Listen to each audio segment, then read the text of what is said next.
right, this next guy, he's also actually a producer for River Valley Comics along with Sam, so they're down there in Fort Smith doing a lot of cool shit, doing great shows, man. Put your hands together for the great Edric George. Come on, guys.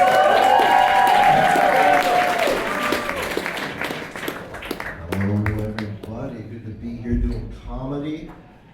Now, I love doing comedy, and I try not to do anything like too controversial with my comedy. You see that like enough in the news nowadays. For instance, I saw this article about a mailman who transitioned to a woman and was fired because of it. That seems really unfair. Their argument was, if she can't even handle one package.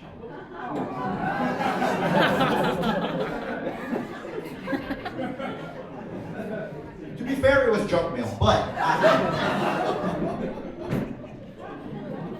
it's a dumb joke. I love that joke. I like to start with that joke. I actually got in trouble for that joke though out in Oklahoma. I told the joke and a lot of people laughed, but some people like complained to the owners of the venue. It's ironic though, because out of all the people who laughed, one of them happened to be the only trans woman in the bar. Not only did she laugh, she came up and told me she loved the joke. Not only that, she gave me like new bits to add on to the joke. Not only that, we hooked up. How am I the bad guy? That's an ally move, if I do say so myself.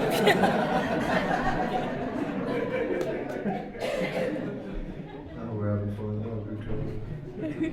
I like to start off a show by looking at the crowd and watch people just trying to guess what the heck I am, dude. Like, I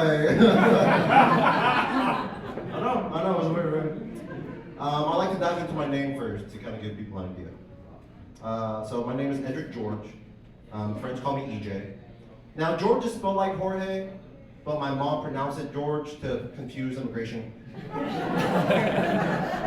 It worked. I'm here. I'm great. But then she got my first name Edric from my father Eduardo and my grandfather Ricardo. So 2 letters. 3 strong Hispanic names. Makes me one very confused Filipino. I don't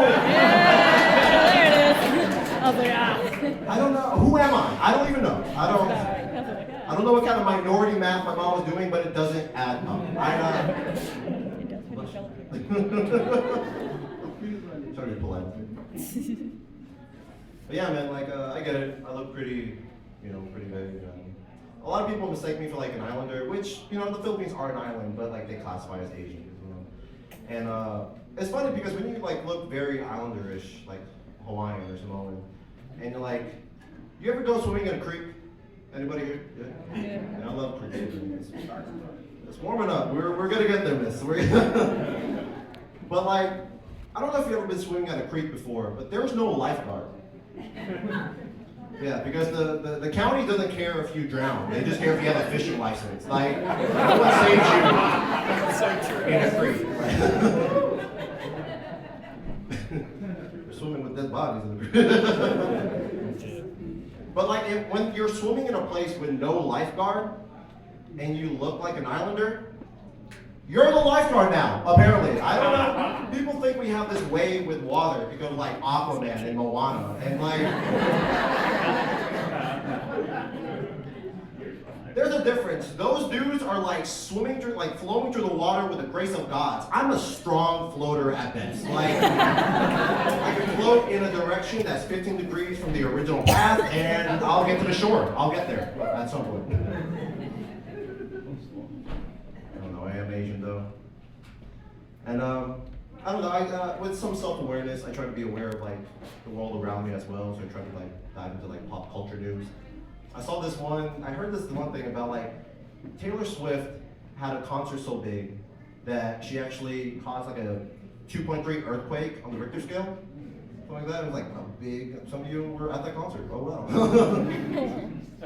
But like, I don't interpret news the right way. Because when I was reading the article, the whole time, for some reason, I thought it was Lizzo. I thought it was her first and last stage dive. I thought, I didn't even know you could weigh yourself on a Richter scale. Some Lizzo fans in the back all day. But then I thought about like zooming in a little bit, looking into like local news. I'm from Arkansas. I've lived here for a little bit, you know.